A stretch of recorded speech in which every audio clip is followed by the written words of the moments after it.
You can support this show at patreon.com/ASAPodcasting.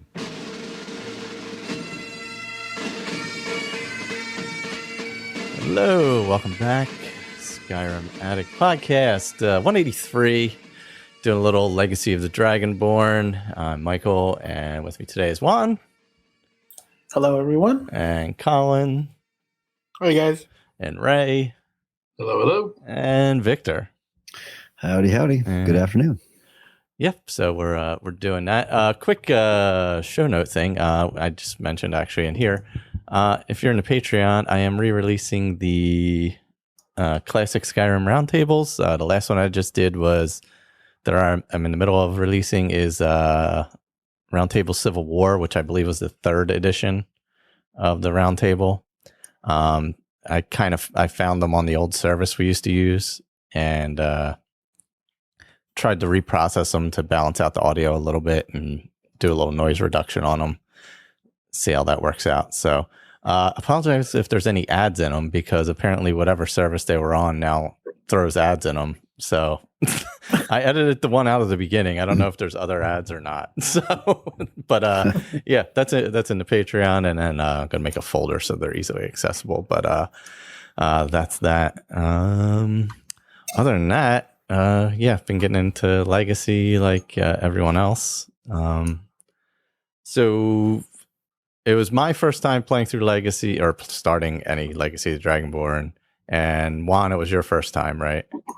That's correct. It's been a while since I've done any Skyrim, so yeah, it was nice to get back in. You've been in ESO. So yes.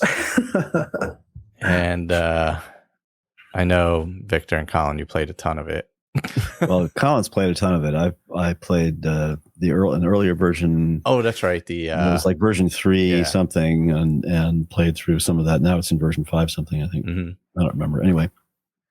Yeah, I think I've gotten to the end of the quest because I saw whatchamacallit. Did I mention this last time? I think I did. I've forgotten what it's called. What happens at the end of the movie? You know, when the credits. Yeah, credits. There we go. Credits. All the credits started rolling after I finished this one quest, and you get a thingy, and that was nice. I was just about to tell you. Yeah, I was just about to tell you what it was, and I thought, no, I better not. I'll just spoil it. So, but yeah, you get a thingy, and you watch the credits roll. So that was quite nice. Yeah. Cool. Yeah, I'd never really played much more than getting into the museum and getting the safe house. I hadn't engaged or created the Explorers Guild. I don't remember whatever you do with the Explorers Guild. So I hadn't gotten that far. Well, they're joined together actually. The museum and the guild quest. The guild quests are a part of the museum, so it all rolls in together. Yeah, but that happens after you get the safe house, right? So it's at some point. I don't know. Yeah. So I don't want to spoil any of that right now. We're a ways from that. So. Oh wait, you get the safe house? Eventually, yes. I already have one. Well. How did you start? Did you start it with Another Life? Yes, I started with that. Yeah. That's why. Okay, right. Yeah, I started my first attempt at this version of Legacy. I decided to try the Relic Hunter. Addition to Live Another Life, and then I thought, I want to do this sort of semi-pure. So I went back and started again with a new character, and she's got a really, I'm developing a nice long sort of backstory for her stuff. So. Yeah, I did the Live Another Life Relic Hunter, where you start out was it like an Akaviri like, I don't know, some kind of dig going on, and you had to help them out there. I think I restarted it once because I had an issue in the beginning when I first started playing it. I didn't realize SKSE wasn't fully working because I think like my virus protection or something was blocking it. So I had to put an exception in, and then it worked fine after that. But Yeah, it was causing some kind of issue. It was either with Vortex or with SKSE. I don't know which. So I put an exception in for those just to kind of work around it. And it worked fine after that because I kept getting the warning message when I started the game that SKSE wasn't running properly or something. There was a pop-up. And basically it was just screwing around with, it was making Sky UI a little funky and not everything was really working. So I couldn't really use all the menus, like the buttons weren't working properly or anything. It was a little strange. There are still a few mods, even when it's working properly, there's still a few mods that don't display the MCM menus properly or just simply don't display them at all, like Hunterborn. Wearable lanterns will pop up an MCM menu, but it'll be kind of garbage. And unless you memorize the wearable lanterns menu like I have, if you have, then you'll know what to click and where.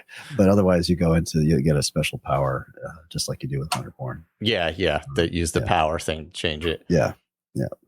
I think the other thing so I started with the Relic Hunter, and Michelle said Victor's characters have a much longer backstory than forward story. Yes, it's true. That's a very good way to put that. Very right. I'm hoping this one will have a little more of a longer forward story. But I make no guarantees. Partly because we can talk about this later, but my background image will tell you what I've been playing lately. It hasn't been Skyrim. So. Is that let's see. Those are the branches of Yggdrasil. So the world tree. So I've been playing Valheim, which is freaking awesome. Really? It is. Yes, it is superb. And I'll say this. I've set up a dedicated server, so I'll pass out some passwords if you guys want to try it out. Cool. It's $20. It's awesome. It's PC only though. But we can talk about that later. Right. Nice. Yeah, so since I did Relic Hunter, I did the whole thing at the Akaviri area, found the secret handle behind the throne that's really hard to find, and did all the stuff in there. And my first time into the museum, I was like, what in the... it's incredibly overwhelming when you walk in there. It is, yeah. Although you get, if I remember correctly, for the short time I played that, you get the same sort of tour that you get if you do it from the very beginning. Once you've done the opening 3 quests, he'll give you that same tour. Okay. So, because the affectation of that startup is that you have amnesia. You hit your head in the Akaviri ruin, and you have amnesia. Yeah. So you to go, yeah. So. So I was like, it is overwhelming. I was like, wow, okay. So we went through that whole area, and then I kind of figured out how to use the book and go to each place and all that kind of stuff. But then, like, I started playing Hitman 3 for a few days when that came out, and went through that main story, and then went back, and I'm like, all right, now I forget all the mechanics of going into this museum and where to put everything. So I forgot where like the sorting tape, the prep station it's called, where it auto sorts. So I couldn't even remember where that was at. I was like, so I'm running like through every single room in the whole place, like circling and there's so many rooms. I'm like, where is this thing? Like, I didn't even think to go through the dining room, which is the way to get there quickly. Yeah. I'm like, oh, why would, and so then when I started playing yesterday, because I didn't play in like 2 weeks, I was like, all right, I have to find the prep room again. So I remember where that's at, so I can go in there and do the auto sort. And I think I made my first replica with the golden claw, and that actually popped up when I was in Whiterun, just doing normal smithing after I had finished Bleak Falls. I noticed I could make a replica, so I was like, oh well, may as well make the replica so I have it, and then I can return the one to what's his name in Riverwood, and use the other one in display, I assume. So Lucan. What's that? Lucan. That's it. Yeah. Yeah. I just remembered because, like I said, I was listening to the old Let's Plays. Oh God. And he died in one of your episodes. Oh, did he? Oh yeah. With the I lost Bellathor recently. Very strange occurrence. Yeah. Yeah. I like Bellathor. Yeah. He was outside for some reason and some bandits killed him. That's man. Yeah. That's not helpful. No. Can't imagine why. Yeah. But I think his assistant takes over eventually, or maybe it's Isolde who takes over Bellathor. Yeah, one of them takes over pretty soon after. Yeah, I mean that was a nice thing that they added when they did Skyrim, is people would take over the shops. Yeah. Except for what's the one something Maiden? Mm. Oh, really? War Maiden? Yeah, I think that's the only one that doesn't, because the husband inside is already they have two. Oh, yeah. So if what is it? Adrienne? Is that what it is? Yeah. Yeah, Adrienne Gavinici. Yeah, because she Which kinda dies sucked pretty because- easily. Yeah. Yep. Which kind of sucked, because usually if they're both there, if one is outside and one is inside, you can use them both and they have separate. But once they both go inside, then they share. The thing that gets me about the Legacy of the Dragonborn is so it's definitely a hands-off mod. It does not it doesn't hold your hand at all. So I figured out how to turn stuff in, and so I was doing that. I got I think I was up to about 70 different items. I could see one of them on display. I don't know where the rest of them are. Yeah, they're hard to find. Yeah. And so, I started wandering through the place, and I thought, well, I would think by now I would have gotten, some kind of word about us, the safe house everybody's been talking about. And so I was wandering around, poking around in the different rooms, trying to find stuff, and found this door that said safe house. And I thought, shoot. Okay, well, here it is. Now I just need to figure out how to get the key. And of course, I rattled the doorknob, and the door opened. Like, oh, I already had the key. Oh, wow. Well, because I thought you had to have like 50 displays before he lets you into the safe house. I have no idea. So I know it was when I was, pretty far along. Oh, okay. Because I figured, from what you guys had talked about, I figured, okay, well, certainly by now I would, I would be able to, I kept trying to, find him and talk to him and everything. And he's like, what? Bring stuff in. Yeah. He sends the key to you with a letter. He doesn't give it to you by hand. Well, I don't know where I got it. You probably would have gotten it from a courier, like when they come and give you those notes. So, but it doesn't. His note doesn't come up in the top left-hand corner. So you could have had the courier come up and give you, I don't know, the museum one in Dawnstar. And he could have given you the same one at the same time, and the key would have been in there. So check in your books where all your notes are, because it could have been delivered in then. Gotcha. It's not a very convenient place. It's more convenient than it used to be. It's a better layout than it was. Yeah, much better. I mean, the library is much nicer. It's easier to leave than it is to get in. Well, yeah, there's like 10 doors going out, right? Yeah, and you just walk outside, then you can fast travel. Yes, to the front door of Solitude. Yeah, or even the front door of the museum, or the Blue Palace, or the museum. But it was, it's interesting. Yeah, it's easy to get turned around in there for sure, and it is nice that there are a lot of doors that go outside.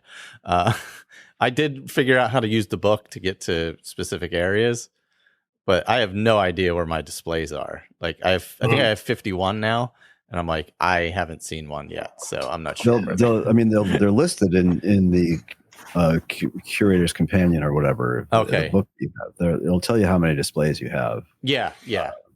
So and will it tell you what they are? Yeah, I think so. And is that a book that you have in your inventory? What's that called?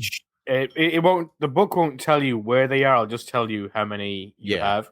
And you got to open it up. No, it tells you what you have collected. Definitely in the MCM. There's a list in your MCM, right? Okay.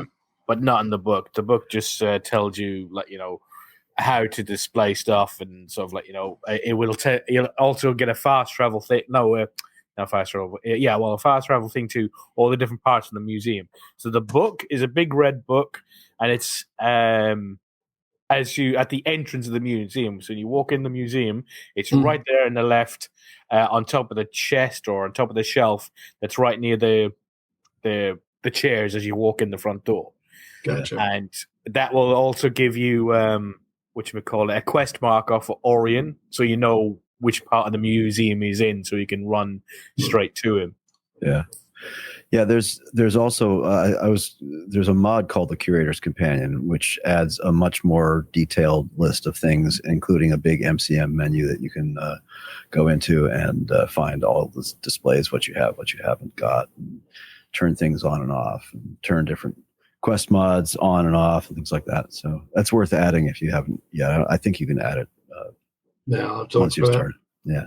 Yeah, because I'm up to like 89, because it tells you when you dump stuff off and it goes through the sort, it'll tell you how many new items it's added and what your total is. Yeah, that's my biggest problem is I don't like using that auto sorter. I use the auto sort because it takes the things away that I don't want to display right now, like certain alchemical ingredients or other things. It takes everything that's displayable basically, and so I want more control. Yeah. So.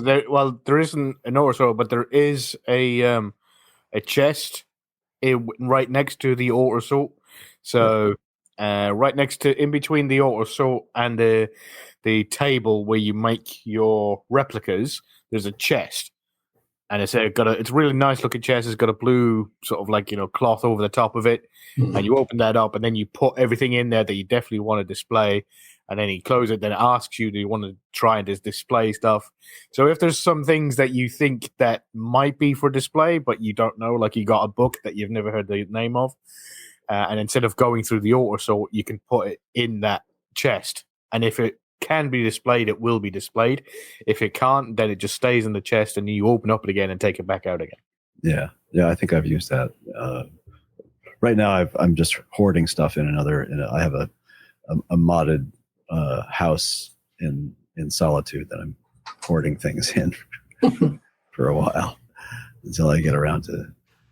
It's all part of my story, that's all. Mm-hmm.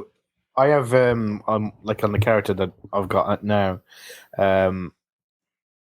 He does mainly alteration spells, and in is it not Ordinator, in Apocalypse there's a great spell called Deep Storage, and basically you just cast this spell, and it's not a master level spell. I think it's like an expert spell in alteration. I think you can only buy it from Tolfdir. And basically you just open it up, and then you can just chunk everything in there, because it's like a plane of oblivion. So you just empty all your shit into this thing. You just cast a spell, and then it just opens like a big chest, and you just dump everything in there, and so it's with you all the time. It's basically a transportable chest. So literally I've had thousands upon thousands of weight of gear all in this box, and all I do is just shove it in, then go back, and then just empty all. So I'm just standing there with 4,000 pounds worth of stuff on me, and then click the auto sort, and then everything gets taken out, and then whatever doesn't get taken out, I put back into your, because all my alchemical ingredients is in there, all my everything is all in just this one big box in Oblivion. So hoarding made easy. Yeah. Yeah. Does it sort the books for the library as well? Mm-hmm. Okay. It does, yeah. Yeah, auto do that. Okay. That's what I wasn't sure of. I was like, all right, are these books going into the library? Because I don't know which ones. I do like that it shows how SkyUI will show which ones you've read and which you haven't. And all that. That's super helpful. Yeah, that's how I know which ones are displayed. There's also a little chest inside the library called Book Sort. So all the ones that can't be displayed, you go in there and you put them inside there, and that'll put all your books in all the relevant cupboard that it needs to go. So and it'll only store skill books, skill books that haven't been read. Yeah. So it's quite difficult to pick up a skill book without reading it unless it's like inside something. Because every time you tap on it, you instantly open it and read it. So I need a mod to stop that from happening. There's a couple of them, but the only other way I know you could do it would be whatchamacallit, getting a companion and telling the companion to pick it up. Yeah. And they'll go in their storage, and then you can take it out of their storage, and then sort of like chunk it in, and then you can save them all up until you get like into the 90s, and then just go through all the books to use them later. Sometimes that's a good idea. That's true. Because when your levels start slowing down, if you want to, Has anybody used the shipping option? The shipping crates? Actually about to ask about that because I just found that mechanic when I went in there just a little bit ago. I went and did my sort, and then I was like, "Oh, what's the shipping one?" And you can use a carriage or different things. Yeah, there's shipping. You'll find shipping crates in lots of the towns around. I think maybe every town. I don't remember, but certainly at every inn. I think maybe and I don't remember where all else. But yeah, you just put things in there and tell it what to do, and off it goes. Yeah, I saw that. I was like, "Oh, that's pretty convenient." Then you don't have to keep going back and forth. You can just use that. Those content, like if you're in a town and you've already gotten loaded down with like dragon bones or whatever, you can, Oh, and that was another thing because I added was it Deadly Dragons, which I don't think I've ever really played a lot with. And that first, whatever the first one's name is, I forget it. At the tower, all of a sudden, like it's raining fire on my head away from it. I'm like, wait, what? Like, what? That's right. Like, what the hell happened? Yeah, where'd that come from? Yeah. So you're fighting Alduin, right? Yeah, I'm like, wait, hold on. Oh. Yeah. Well, and I loaded up a bunch of mods that I've never used before. And so it's been really weird. What are you using that you haven't used before? So I used Deadly Dragons. Oddly enough, I've never used Convenient Horses. Oh, really? Oh, because I've never really used horses before. Oh, okay. But it is very convenient. Yeah. And I didn't realize that it did the auto collecting of alchemical ingredients. So it'll pick flowers and mushrooms, but the place where it really shines is butterflies and dragonflies. Oh, okay. Great for that. Because it just sucks them up. Yeah. Like as you ride through them, it picks. Yeah, that's nice. Yeah. Because those can be a bit of a pain. Yeah. And it'll auto collect wolf pelts and things like that too. And unless you have Hunterborn, in which case you want to hop off and do the whole thing. Yeah. So I'd never used Thunderchild before. Oh, that's fun. So I've been playing around with that. That's got a lot of weird stuff in it.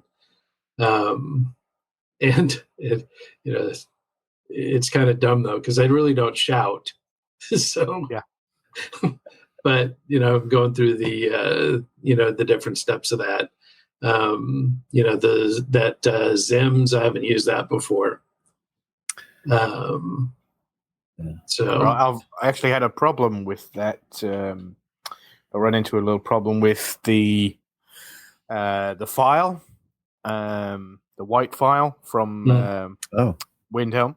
So he has added the white file. So if you have a high enough alchemy skill, like I think it needs to be 90 or 80 or something like that, then you can repair the file completely. So I've forgotten his name, but the guy in Windhelm, after you bring it back to the old guy and then he dies, he gives it to you. Then he sends out your letter and it says, "Oh, if you bring it back, I think I'll be able to fix it." And he fixes it, but it'll only be able to hold one type of liquid. Blah blah blah.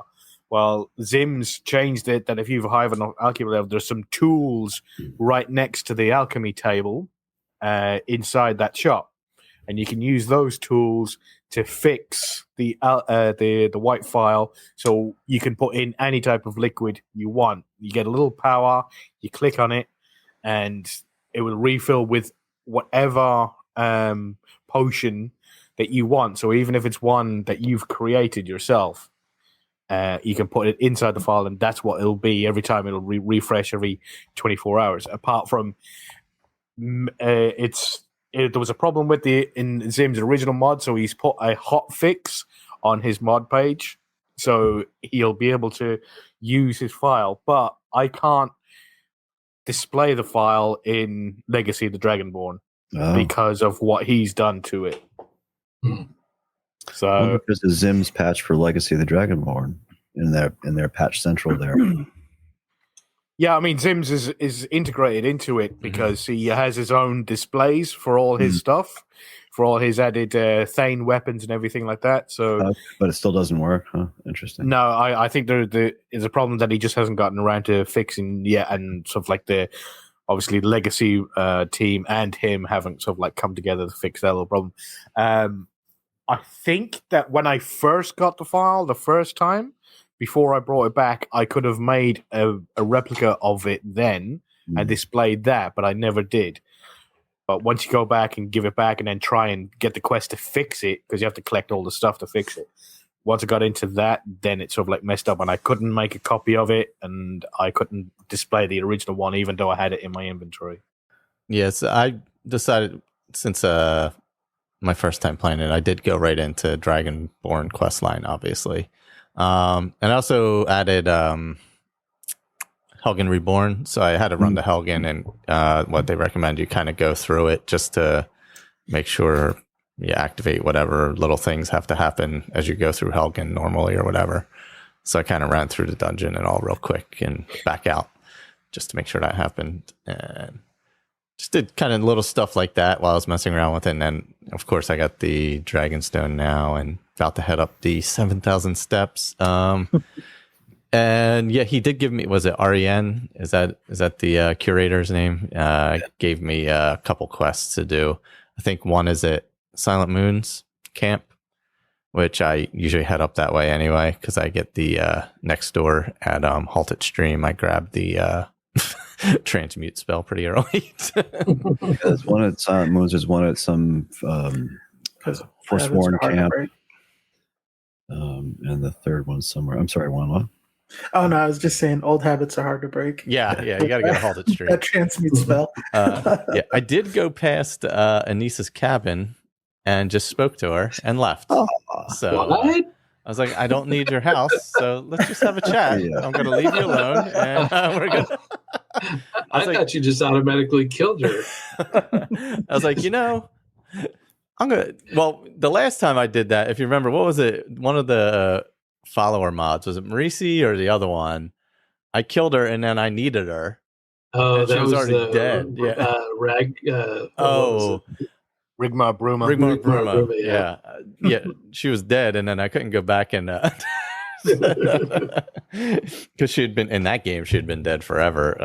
That was my one character, the do everything character on Xbox, which I went back to while I was away. Actually, I forgot I had a Dwemer horse on that one, which was part of the Creation Club, so still technically vanilla. I was like, oh wait, the Dwemer horse is pretty fun. I should get that in the other games. Yeah. But yeah, no, it like so changes everything. I really like, I don't know. The museum is just so, I was just blown away by how big it is. And then the safe house is really nice. And it's like, it creates a whole new play style almost of the game, and a whole new story to like immerse yourself in alongside of the other main stories. I wish I had hopped in, had a playable PC prior to this to have hopped into it, because it's and Vortex, oh my god, makes it so easy for like novices. Between SKSE and all, it just super easy to install everything. And I haven't really had any issues or anything other than the minor stuff with either firewall or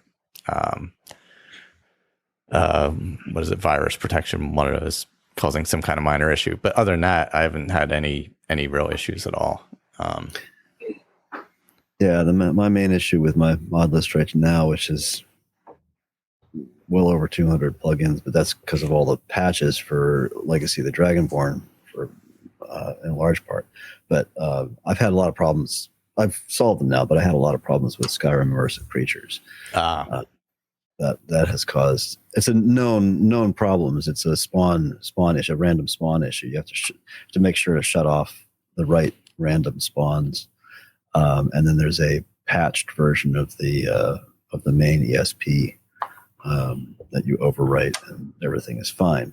But if anybody's having crashes that are due to immersive creatures, that's why.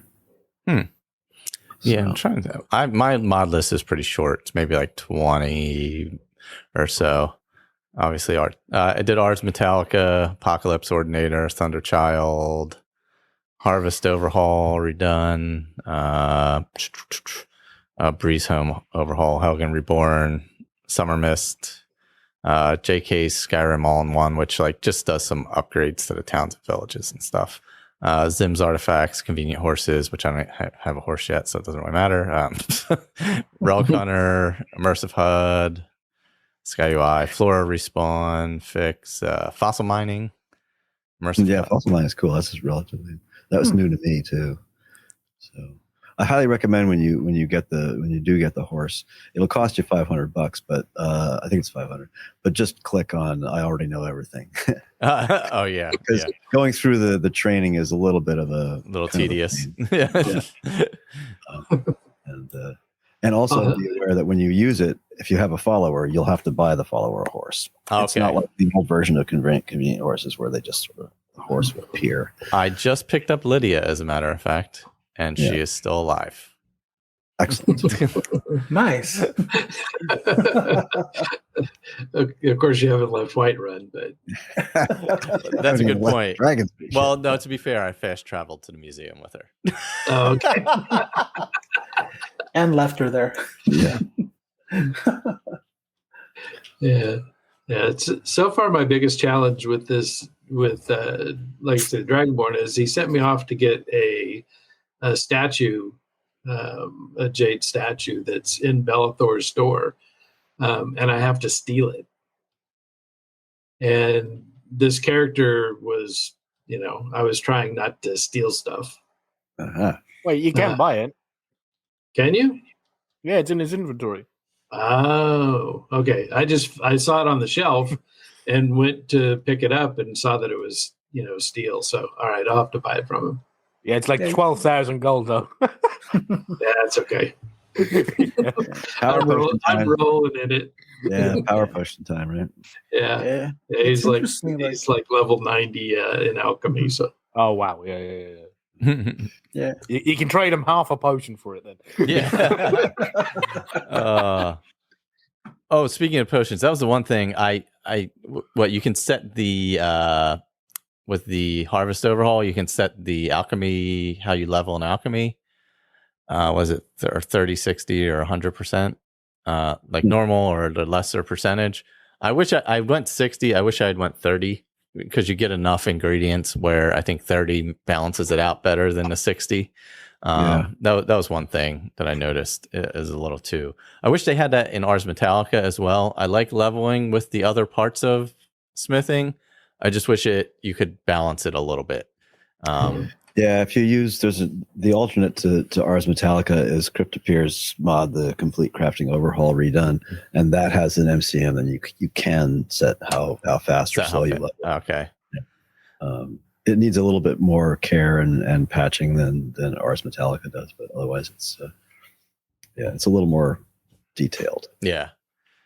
Can any of those be added in the middle of a playthrough or not recommended? Lots of things can be added. This not things can be subtracted. So it's the subtracting that's the issue. Yeah, just keep a track of where your save was when you added it, and then if you have to go back, you may have to go back a few saves, but at least you won't. Right. Okay. Yeah, because I think I want to do Ars Metallica because I'm picking up a lot of armor and everything, and I'd like to get more leather. Read the mod page on the Nexus. Stuff. Just make sure if it says, but generally the mod authors will state very clearly that this requires a brand new save. Mm-hmm. Right.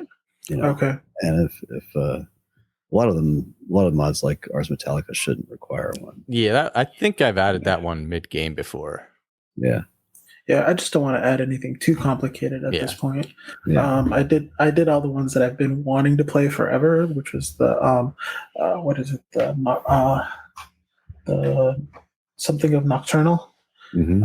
I did Road to Elsewhere, and I did the Helgen Reborn and all that. So we highly recommend Wheels of Lull. Yes, we do. Yes. And make sure you complete it all the way. Every step of the way. Let us know how that goes. I believe I listened to that playthrough.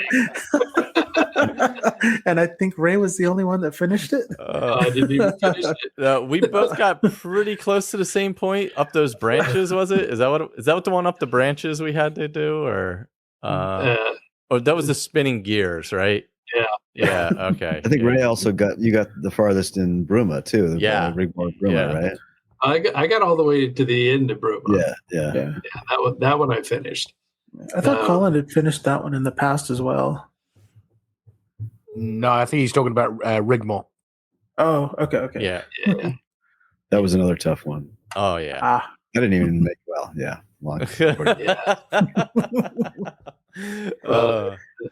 And unfortunately, Michael figured out how to get past the part I was stuck on in that one, and then I was able to go on from there. But he got stuck. Yeah. Then I got stuck. After that. Yeah, that's right. I got past that. Yeah, and then I jumped around it. That's right. I jumped around that gate that you were. Yeah, and then I was stuck because I didn't have anything to go beyond that point. Yeah. Oh my God. Yeah, that's right. Forgot about that. Michelle said wheels of LOL. Yeah. yeah, pretty much. I did load Marisi on this one, so I'm playing. I've got her tagging along right now. Actually, no, she stayed behind somewhere. The mod leaves her behind. Yes, yeah. I like that one. I thought that one. It was much cleaner to play through. Like you didn't have a lot of issues. I didn't run into a lot of issues with it. And I think I had to reload a save at one point. I don't remember why though. This has been 3 weeks since but she seems to be cooking along nicely. It seems to be working out. I think it was a choice. I don't remember. There was a branch in the storyline, and I didn't like the way I went or something. I don't remember now because I'm doing a Civil War. Oh, okay. An Imperial side of the Civil War. So I'm going to be playing that part of the Helgen Reborn as well. Marisi's the one with the boy's head on the adult body. Yes, basically. Yeah. Yeah, once I noticed that, I could never stop noticing it. It was one of those things where it's like, don't see it. Well, no, that was Rigmore Bruma has the. Oh no, that was Rigmore. Okay, yeah, because where you had to go to the camps and stuff, right? The different camps. So that was Rigmore. Okay. Yeah. That was the little cat. Yes. Yeah. Oh, that's right. Marisi was the half Khajiit.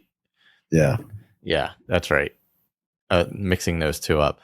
Yeah, with Rigmore, once I saw the little boy head on the adult body, that's all I could see every time I talked to her. I was like, all right. So I've been wanting to ask you guys who've played the Marisi, did you attempt to kill, or were you successful at killing the Thalmor at the very beginning when the mod launches, which is right after the Dragon Rising, I think, when you kill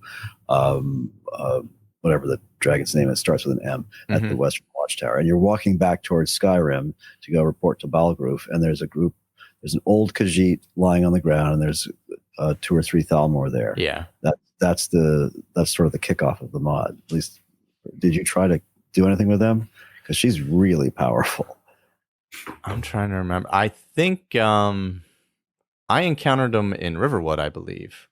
Yeah, you encounter them again there, but the first place I saw him was along the road back to Whiterun from the Western Watchtower. I don't think I was doing the main quest though, so that might have changed it. Oh, okay. That may be why. But I mean, it's been a little while too. I do recall what you're saying. I remember coming up upon them on the gates in Riverwood, but that may have been later on. Okay. I'm not sure. I was reminded the way I died. I was reminded by the cartoons where you get the big thing with the giant sledgehammer that hits you hits your character and just flattens it. It was basically one swipe and I was gone. Gone.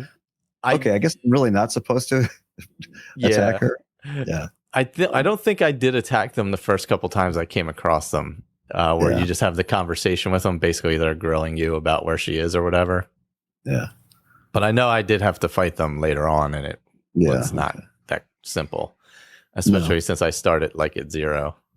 Oh, I added a immersive College of Winterhold too. I was going to say, I think I said I like that. Yeah.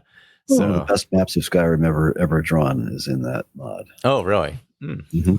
Upstairs in the Arcanium, or Arcanium, or whatever you call it. When you walk in there, you'll see it right across from the steps. Oh, nice. Yeah, I haven't gotten up there yet, so I'm going to start exploring some more. And you get like what is it, the ring or something that allows you to move 30% faster or something like that?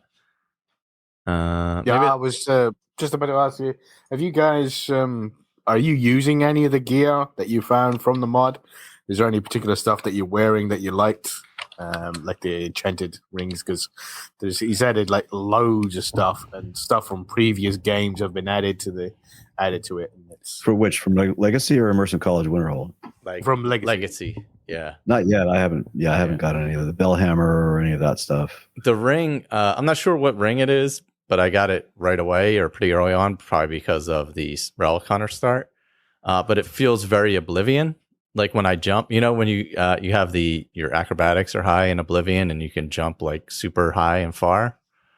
It kind of has that feel to it, but it also I just move faster in general. So it's really nice for non-fast travel play. You can really make your way across the map. Is it the Explorers Guild ring? Yes, it may be. Yeah, I think I'm wearing the Explorers Guild gear also. Yeah, because that's the ring that the female Khajiit gives you. Yes. And she said she made a special one for you. Yep. And it's you move 10% faster, and there's something else on it as well. Yep, there's like 2 things on it. Yeah. So I'm using that and the armor or whatever it is. Yeah, I like the museum armor. That's really nicely made. It's really good looking. Yeah, it really is. Yeah. Yeah, I've been trying to use this stuff in my inventory. I have no idea where it came from. I just pick up stuff. That's my problem. I have so many mods loaded that there's new things all over the place. I don't know which mod they came from. So, right. Yeah. So I've got a ring that if I wear the ring and I use a bow and arrow, it'll use some of my magicka to light the arrows on fire. Nice. Yeah, I've seen that one. I've got one that conjures a pretty powerful ghost. Yeah, a lot of times. So I was. Who was I had ended up in a cave where there's a woman that you try to help find a scroll. I don't remember which. It's up north of Morthal. Yeah, a scroll for Ansgar. Ansgar. You have to go against the Dragon Priest. Mm-hmm. Yeah, and so she and I are going through here, and I've got this ghost, fighting. Well, at some point in time, the two of them start fighting each other. Oh man, that's really annoying, isn't it? And so I saw him fighting, and I'm like, oh shoot, I can't have him kill her. I think she's important. Oh man. And so I took the ring off real quick, and he disappeared. Okay. And so I was like, phew. Close call. So just having the ring brings up the ghost? So wearing the ring automatically conjures the ghost. Yeah, when you're going into battle, it automatically it's. Well, no, he's there all the time. Oh, really? Oh, okay. Yeah. As long as you got the ring on, he's wandering around with you. Is he like a big Nord? Yeah, he's a big 2-handed sword. Yeah, I think I remember it. It's something like a winter. I can't remember. No, it's good. Yeah. But I've had that, and I just brought it back and displayed it. I don't know what I was wearing. There's a couple that I like. There's one that you get at the very start of the game, and it gives you, I think it's Denstager's ring or something like that, and it gives you resistance to frost and fire. I think by 30%. I think it was something like that. You have to go back up into the museum to retrieve those, though, don't you? Because you have to hand into him before you have access to the replicator, don't you? No, because the replica thing is in his office, which you have access to. Not until you've done the first 3 quests, though, right? Yeah, so you get the ring, and then you come back, and then you give him the rings and everything like that, and then he gives you access, and then you come back, and then you run upstairs, and you grab the ring out of the display. Oh, okay. You come down, you make a replica of it, and put that in, and then use that. Because he says it's all your stuff. You go and get it, and anything you need to use, you can come in and take it anytime. Yeah. There's another one in one of the big ones with the big necromancer where it's like you're going through caves, and was it Draugr, ancient Nord stuff and everything like that. And I think it was rings like, you get an extra 150 magicka, and like you're 10% resistant to magic and something like that. But have you noticed some of the like little where he stores things? So you'll walk into a room, and then there'll just be this like strong box in a room that is sort of like just catches your eye because you've never actually seen it there before. Like, you've been in the room so many times in all your different playthroughs, and then you suddenly see like a strong box somewhere. You walk up to it, and it'll say sealed strong box, or strange strong box, or sort of like a battered strong box and things like that. And that's where you'll find all the little stuff. It's really nice how he's done it all, and he's sort of like added in where you can miss it, but if you move a little slowly enough, you'll be able to find it. Oh, you know what I think I did? It won't automatically take the replica first, will it? Yes. Oh, okay. Because I didn't return the Golden Claw yet, so I was going to clear out that quest line. But if it took the replica, then I don't have to worry about that.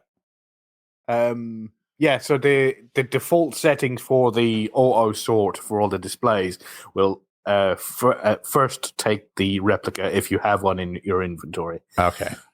So you definitely want to do that if you have quest stuff, because it can take quest stuff out of your inventory, especially books. If you have like a quest of and also food items. So if you you need to bring like a special type of beer back to somebody, you can brew it yourself. So there's a room in there where you can go in, and once you've got this like ash fire meat or something like that, you've got your own brewery where you can go, and if you gather all the ingredients, you can brew it yourself, display it in your wine cellar, and then give the quest one back to whoever it needs to be. And there's like loads of different ones. There's some that's he's added especially, and then there's all the others through the rest of the game. Oh, cool. That sounds good. So you have to have the mats to make the replicas, or how does that work? Yeah, it'll be like materials that are close. You don't have, and the replica will always be substandard. It'll only be like a metal replica of it. It'll be the stats will be crap, and sort of like So if you were making a replica of like a famous ebony sword, it'll have the stats of a steel sword, but you'll make it from ebony. So because you're not as good as obviously the heroes who've made it, or the sort of like the artisans who have made these sort of things. So you can only make it like it looks like his stuff. A couple of times I've gone into places and stolen the item from where it is, brought it back, made a replica of it, displayed a replica, and then brought the stolen thing back and put it back where I got it. That's an excellent idea. Yeah. Well, and some of the stuff, even if you've already turned it in, it'll let you make a replica. Because I had done the Bleak Falls Barrow before I went to Solitude. Mm-hmm. And so I had already turned in the Dragonstone and the Golden Claw. When I finally got to the museum, I was able to make a replica Dragonstone and a replica Golden Claw.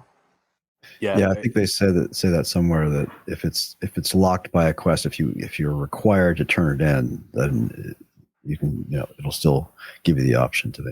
I think, but if it's not, if it's a random item, it could be. Yeah. You can still make replica, but it won't. Yeah, it won't. You got to have it in your inventory or something. Yeah. But, is there where do you make the replicas at the museum? just to the left of the auto sort. Oh, okay. There's one in his office and one in the whatchamacallit, the Safe house. safe house. Oh, okay. Thank you, Is there Rick. one in the Explorers Guild? No, that's where you make the Archaeology stuff? Brain. Yeah, the archaeology doobies. Yeah. So where you find all those relics. That's it, relics. That's a fun little side thing too. I really like that. So how do you get into the Explorers Guild? You don't, you build it. Got to know the secret handshake, right? That's the most important.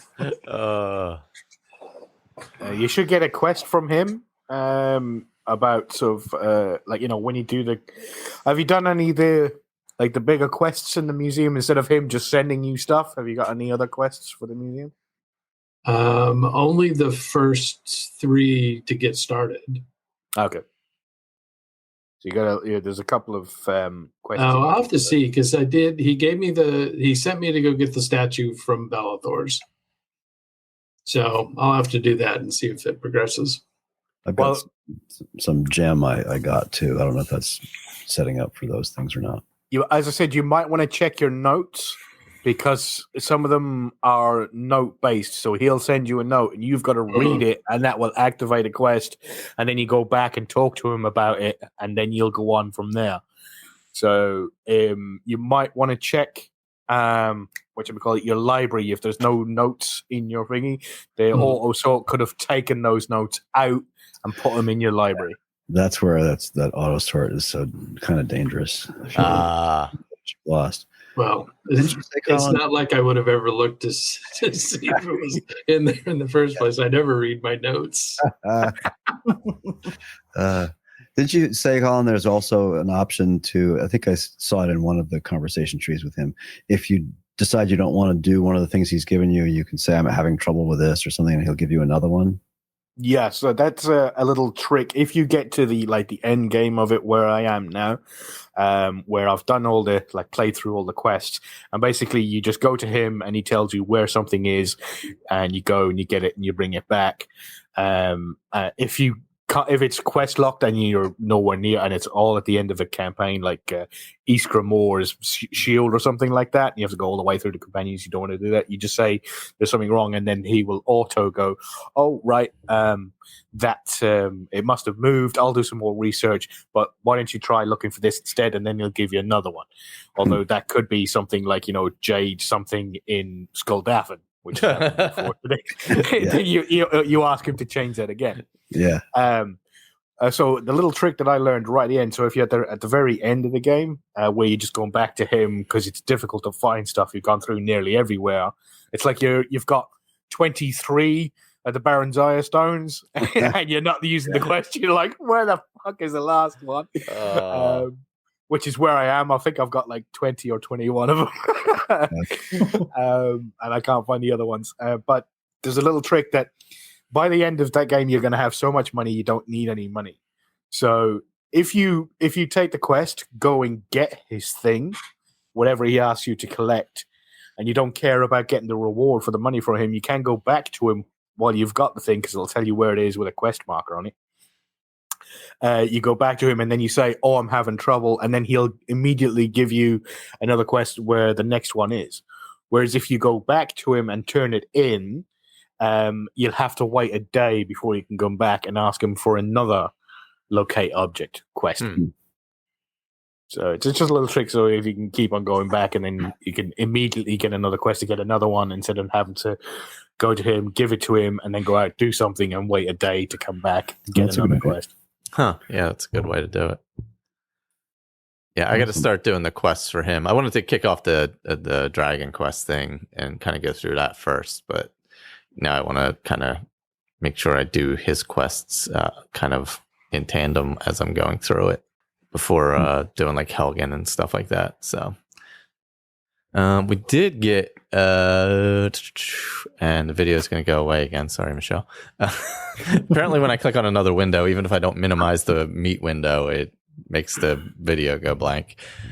We did get an email from Pia Marie, who's Elder Bunny on the interwebs.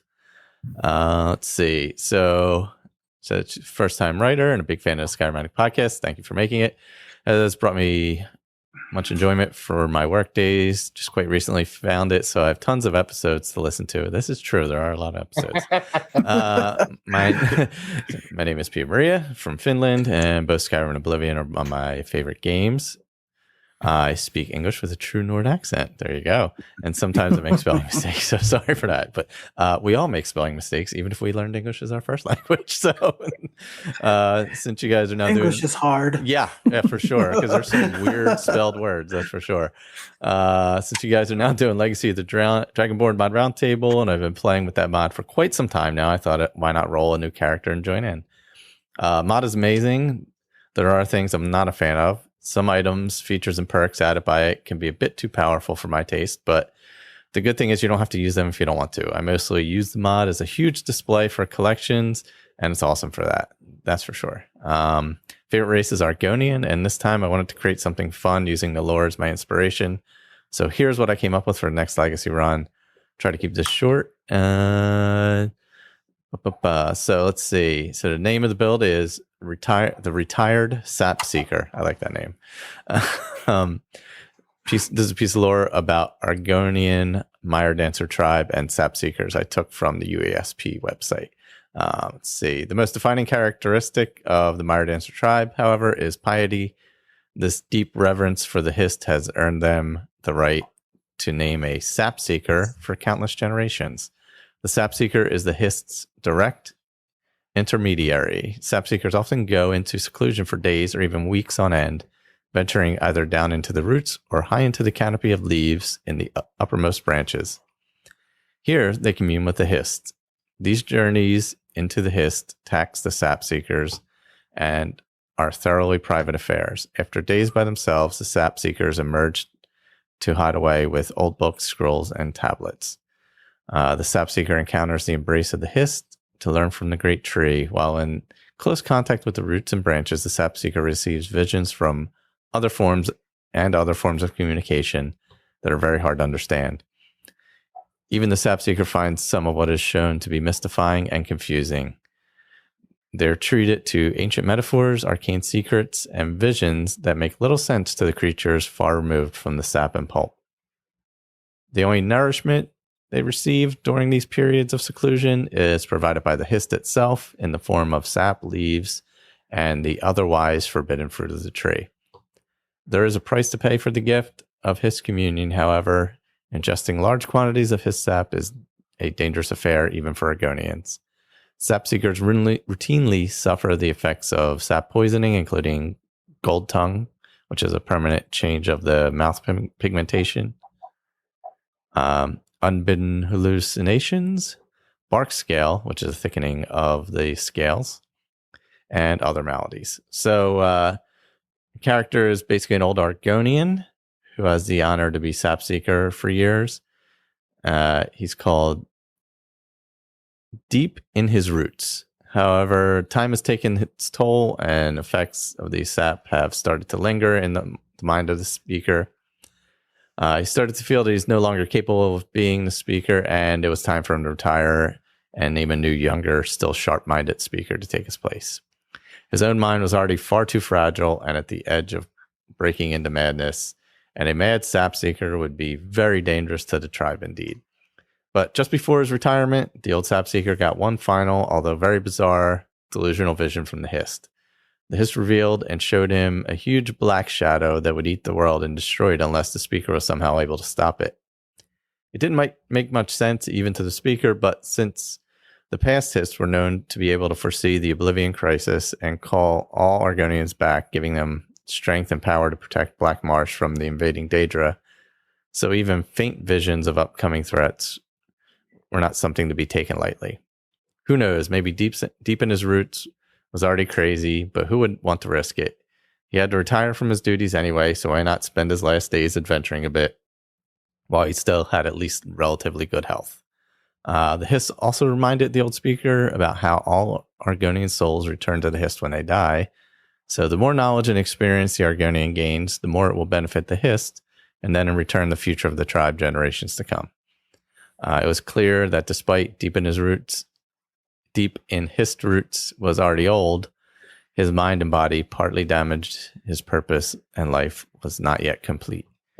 There was something more waiting for him somewhere. What is his destiny and where will his vision take him? Where will it all end? And will his mind and faith stay true to the Hist? Or is he vulnerable to others, perhaps even darker influences? Or maybe the new gods and divines he will see will take his interest. That remains to be seen. Now he needs to go and find the place of the vision, maybe somewhere up north. Let's see. So that is his backstory and information for the character. For this playthrough, I decided to go with vanilla perks and spells, since I wanted to test how creative I can get with just vanilla options. To make things challenging, I'm going to play this on legendary difficulty right from the start, with mods, high-level enemies, and combat evolved. Also, no fast traveling, horses and carriages are allowed, and convenient horses, because that is essential. I might make changes to the build depending on how it develops and how the story goes. But the main and minor skills are going to be something like this. Main skills, alteration, restoration, alchemy, and speech. Minor skills, destruction, and enchanting. I also want to challenge myself to use spider scrolls from the Dragonborn DLC, as well as shouts, staffs, and black book powers. So those will integrate to be in the build as I get to them. That's super good, because you get those so late in the game sometimes that you don't think about using them. For the most part, the Sap Seeker is a mage healer alchemist who wields staves and occasionally weapons, especially crossbows. Archery and one-hand are not going to be perked at all, though, and will only pretty much deliver poisons to enemies such as damage, health, or weakness to fire, shock, frost. This is the ultimate explorer character. He wants to expand his knowledge as much as possible. He loves collecting books and learning about new fauna and flora he finds outside of Black Marsh, leading him to delve into every dungeon and cave. He also wants to help all Argonians outside of Black Marsh, since they are all children of the root. He loves to learn about the other races and cultures, so few outsiders ever venture into Black Marsh. All is so new to him outside his homeland. I'm planning to play through most of the quests while trying to still roleplay and stick to the character as much as possible. He is not evil or a thief, and I will complete the museum mostly in a way I can see morally fits the character.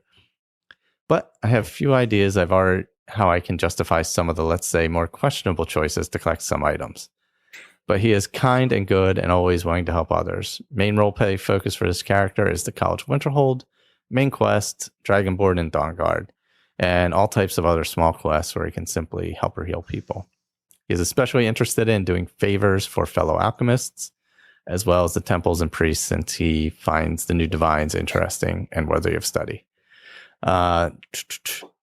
So that is what Pia Maria is doing, Elder Bunny. And she said the community is amazing from what she's seen so far. So thank you for that. So that's a pretty cool character. That is. That's great. A really nice story. Yeah, really great backstory and in depth. And she posted some nice pictures in the Facebook group. Oh, cool. So the last time I played an Argonian, I had a bit of a hard go of it, because you are not treated nicely by hardly anyone as an Argonian. It's just non-stop insults, especially from the guards and everything. It really got on my nerves at some parts of the game. Where, going in certain places, I was like, dude, I'm gonna chop your goddamn head off. You say one more thing about boots, belts, or anything else, and it started a bit frustrate me a little bit. But no, that's so right there. There's some great Argonians down in Windhelm. There's one lady there, I can't remember. She asked you to go and get her necklace, I think. Oh yeah. And she's always like happy and free. She works down on the docks, and you're literally why are you so happy? But yeah, and then you got a few. There's, I think it's called the Argonian workhouse or something like that down on the Windhelm docks. There's a few in there. So. Yeah. Yeah. Isn't there a quest line that takes you through there when you do something on the docks? There's guys you can do quests for, and that's where they live. So yeah, that's good there. But I don't think there's, unless there's one that I haven't come across.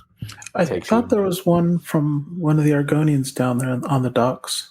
that took you through the workhouse and all that or something. Oh, don't you have to like, don't they think somebody's stealing down there or something like that? Or there's an East Empire trading company. East Empire. Oh, is that part of East? Solitude.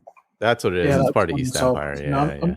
I know one of the Argonians gives you some kind of quest in East March on the docks over there. I just can't remember. It's been a while. Yeah, I also like the using this stuff from the Dragonborn DLC, the spider scrolls and stuff like that. Because I feel like the spiders you get so late in the, like, generally when you play through, you're pretty high level by the time you get to Dragonborn. If you go, in a traditional direction, that like you aren't using the stuff that you get over there as much. But those black books are pretty cool. There's a bunch of different options you can use with them. The spiders are way different than other stuff you use, like the oil ones, the fire, all that kind of stuff. So that's pretty interesting to be able to use it in that way. And to use like one-handed and archery just to deliver poisons is a pretty cool way to do it too. Being a poisoner is fun. And it's nice that she's not going to actually level up the bow and arrow, so it's not overpowered. Yeah, because once you get that thing way up there, and you one shot just about everything. Yeah, and to be able to one shot a dragon with a bow and arrow seems kind of silly at sometimes. Yeah, a little much. Yeah, Michelle calling us out a little bit fairly, I think. Probably me mostly. Always find it funny that you guys often say that the game is too easy for leveling and such, but you use the little cheats you can use. It's like, oh yeah, it's true. That's fair. But usually as we're going along, as it starts to get easier, we just kind of bump up the level until we get to legendary. So I usually end up on legendary by like, I don't know, level 20 something or 30, just because it's more fun. But even on legendary, smithing levels up really fast. Enchanting levels up really fast. Alchemy levels up real fast. Even vanilla, it does. Yeah. Like those, even vanilla, enchanting and smithing and alchemy level pretty quickly. Those are the three I think could be dialed back in any version, whether you're using Ordinator or something else or Ars Metallica or whatever, or just vanilla. I think they could be adjusted down a little bit. That they level a little quicker than they probably need to. Yeah, the only thing is with the alchemy, you when you do the reverse pickpocket, it's not enough to kill somebody. So kind of, that's true. I think that was the only issue that we had was that when you reverse pickpocket, the whole idea is that you're injecting somebody with poison and they're going to die at some point, and a lot of times it's not enough to completely kill them. So, unless you put about 20 poisons in their pocket. And that's the thing, so when you're playing on legendary, all it does is it increases the hit points for the enemies, and it decreases your damage output, for whatever you're using. Right. And so that's how it, makes the game harder. But with the, the skill stuff, there is no impact on that. Yeah. And if you ever play with the console commands to force level on stuff, you can, for some of the magic skills, you're having to, do multiples of thousands to get, to get levels to go up, where, with smithing, alchemy, and enchanting, if you do, 10, it can pop a level. Yeah. Yeah. Enchanting, especially if you're using like really expensive jewelry, right? You can bounce levels pretty quickly with that. Yeah, because I think the alchemy and enchanting are based on value of what you make as opposed to actually using the skill. Because if maybe it balanced it out a little bit, where you would use more powerful spells, so it bumps up a little bit quicker, that might even it out a little bit. Yeah, true.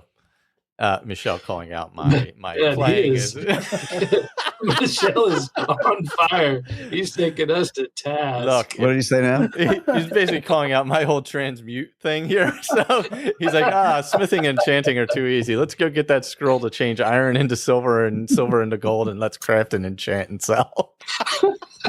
Well, that's part of the game mechanic too. It's offered to you in the game, so it's not a cheat. It's part of the mechanic. Yeah, that's what I was going to say. I mean, that's using the game mechanics. They should have put that transmute book in a much tougher place to get to it. Yeah, that's fair. And make it a higher level spell too. It should be like trying to get the bound bow from Fort Amal, where you walk in there and get blasted out the door as soon as you. Yeah. I don't know. I've run in there, grabbed it, and run out. Oh, I have too. Yeah, level 1. Yeah. You know, it's in that bucket. As long as you can distract them. Yep. Yeah. Or use an invisibility potion. Yeah. Yeah. Because it's in that bucket, though, it takes you have to be pretty dexterous to get over there and get it quickly. Oh man, yeah. Whereas transmute, I mean, it's just a bunch of bandits you're going through. So I mean, you can go through there at pretty low level. Outside, you can almost make them kill themselves. Yeah, really. With a fury spell. Yeah, it's true. That's true. Yeah, because they're not even that high level outside generally when you get there. No. You know, or you can like kite some wolves, or I think there's a saber cat usually roams around in that. Yeah, or even the mud crabs out there. I can kite them out to the mud crabs, and the mud crabs will kill a couple of them. That's true. So, yeah. So. That is a good point. But, and weirdly, inside. We make the game harder than it should be on other things, so it all balances out. Well, I'm always playing with combat mods and things like that, so that makes the combat more difficult. Things, so yeah. I think I added one of the mods that you had, Victor, the Great Cities. Oh, that's fun. Yeah, that's a nice visual mod. Yeah. Because I started in Dragonbridge, because I started as a member of the Penitus Oculus or whatever. Oculatus. Oh, yeah. Oculatus. Yeah. And I went out to Dragonbridge. I'm like, whoa, what's all this? Yeah. And there's even a smith there. Yeah. Yeah. I actually walked around the entire town just going through everything. I was like, wow, this is amazing. I like this. I love those. Yeah. Yeah. It makes all the that like that makes the visual part of the game more interesting and detailed and stuff. That's 75% of the mods I use do that rather than change the gameplay or anything like that. Yeah, I just kind of did a little picking and choosing on some of the mods that you had, some of the mods that Ray had, and then for Collins, I just used all of them. Nice. But I know you and Ray use a lot of the visual ones, so I wanted to really play around with that stuff. I got the bigger trees, and I think I got the more realistic weather. So I like that. Yeah. We might want to have Pia Maria put a few of what she's using, because I was having a look at those photos that she posted. Yeah, her Argonian looks awesome. It looks like he has a frost crown. Oh man! And then you've got the white goatee. Yeah, and then if you have a look at the the was it the scene where she's at Dragon Bridge, the actual Dragon Bridge? Next to the horse. Yeah, and you can see the background, the trees in the background and everything like that. That looks completely. She must be running some sort of ENB, which I've never even put one in. But I didn't know that she's doing Dawn Guard as well. So she must be what's her name? Pia? No, Serana. Serana. Yeah. Run around with Serana. But, she isn't in any of the photos, so she's probably a bigger fan of her as we are. I forgot. Yeah, so when I went back and played while I was away, and I played on Xbox, I still had Serana. And I was like, oh, that's right. I'm still doing this. Oh, it's like, I can finish this up. Oh, man. Companions drive me crazy, period. But companions are the absolute worst. Fair point. Yeah. I haven't played that quest line in a long time, and so going through that, it's like, come on, you guys! Oh, man. Not only did they blow your sneak, but they also don't fight. Yeah. Oh God. Yeah, I haven't played. God, it's been a while since I played through Companions. I don't think I've done it yet on my do everything character, because I did the Dawn Guard as a vampire first. I don't recall if I did companions yet. Hopefully they'll still let me in. I am cured now, so all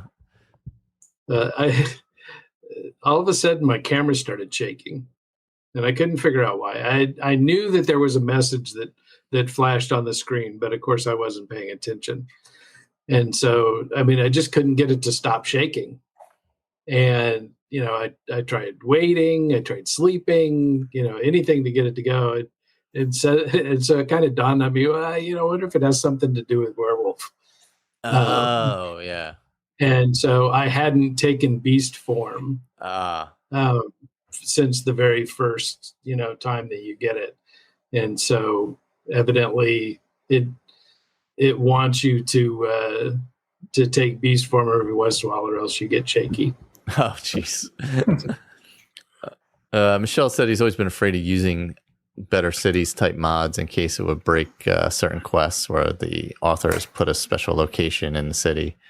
I guess he had a problem with that in the past, so he avoids those type ones. There's almost always patches for that to come out quickly. Yeah, it made the Jarl's Longhouse in Falkreath look kind of weird because there's a door like right in the middle of a doorway that you have to walk around. Oh, jeez. I think it's the original door, and they kind of expanded it out. So as you're trying to walk through, there's a door, and when you when you put your pointer on it, it says Skyrim. So I'm like, okay, I'll just walk around. There's a patch for that you'll find it on the site probably. I thought I added all the patches, but I guess I missed one. Because I have that, and that door isn't that's fine. So okay, you'll probably find one somewhere. Yeah.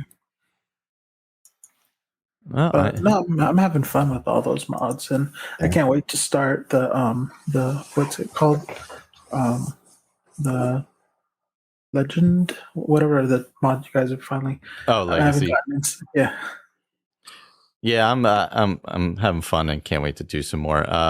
I think we had a new review actually, which was a trip, and I have to see if I can find it if it was recent.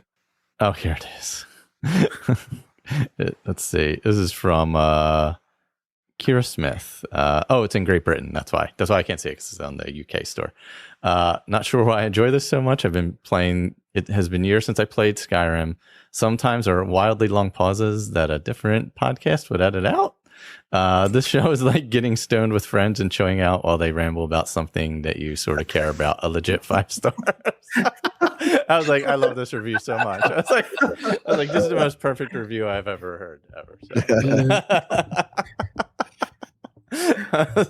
So. Much appreciated. However you enjoy it. It's like getting back with some high school buddies talking about the good old days. Yeah, there you go. Well, Skyrim's almost old enough to be in high school at this point. So, there are people alive today who are playing it who were not alive when the game came out. Yeah. Oh, yeah, for sure. Yeah.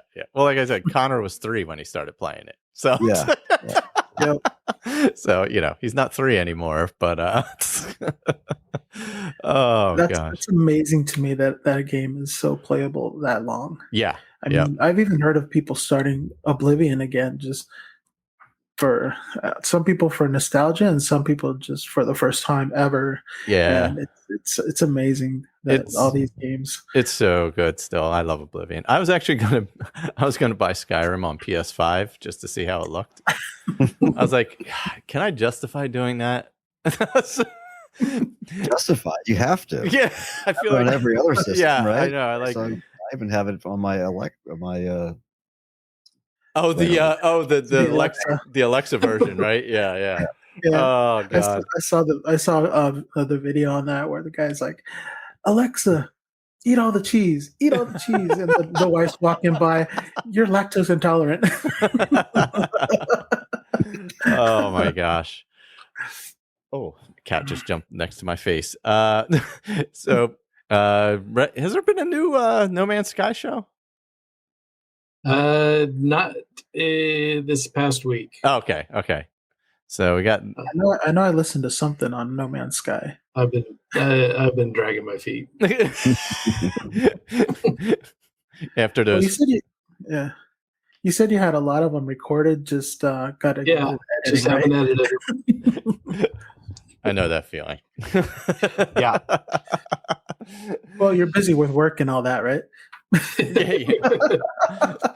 Yeah, in huge air quotes,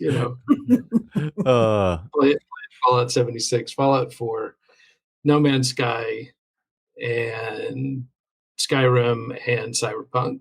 And soon Valheim as well. And soon Valheim. All right, I'll have to look into that. Yeah. I'm just doing ESO, Skyrim, and Oblivion right now. I started Fallout 3, but I got right near the end of the main quest, and then I realized that I'd reached max level, and I didn't buy the Game of the Year edition, so I had none of the DLCs and all that. So I bought. It's not extended. Yeah, so I just bought all the DLCs through Xbox, and started loaded the game up and started playing, and then was just going to roll around because I'm right where, I think it's heading into the the third act of the main quest, right where it ends. So I was going to head around, but I'm starting to get a few crashes now that I've loaded all the DLCs in. So I think it'll be fine once I get into the DLC, because they're usually where you step away, apart from broken steel in the pit. But once I get into it, I think it's just where I'm roaming around killing all the Enclave, which is super duper fun.